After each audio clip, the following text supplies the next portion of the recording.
Fl-għodwa tas-Sibt madwar 200 student ta' bejn il-15 u 18 sena ibidlu d-daħla tal-belt f'suq miftuħ biex jippreżentaw lil pubbliku prodotti li ħolqu huma stess. Bħala parti minn programm ta' imprenditorija organizzat minn JA Malta. L-istudenti żviluppaw minn oġġetti ta' għajnuna fil-ħajja ta' kuljum, issa ħwejjeġ minn affarijiet riċiklati u anki prodotti ta' sbuħija fost l-oħrajn. Luke Xkembri ta' 17 sena u sħabu ħolqu żewġ tipi ta' openers. Għanna biex tiftaħ il-vażetti dawk tal-kamin u għanna dawk biex tiftaħ dawk tal-tuna, dak ġib eżempju f'moħħi dawk li jkunu bil-metal. Għal min iħobb jisma' l-mużika fil-beraħ, Adonaj Zammit Gigo ta' 16 sena u t-tim tiegħu ħolqu speaker bil-linjam. Mamul minn Temer Recycled Wood u m'għandek xalfejn tiċċarġi jew anke bħala prezz ikkompeti ħafna aktar. Ġie ispirat mid-design tal-gitarra.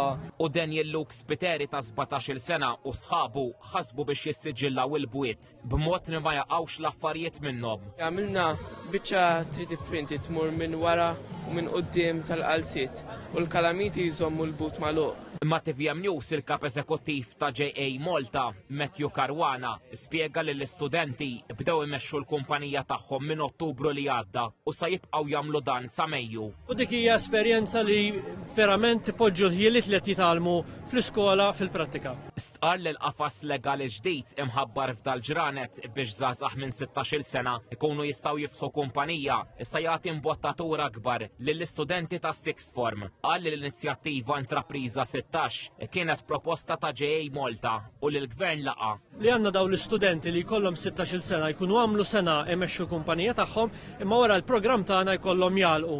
Bekk aħna issa din il-liġi l-ġdida min irid ikompli jkun jista' jirreġistra l-kumpanija tiegħu u jkompli mingħajr ma jieqaf. Ta' din is-sena kien id-39 company program offrut minn JA Malta.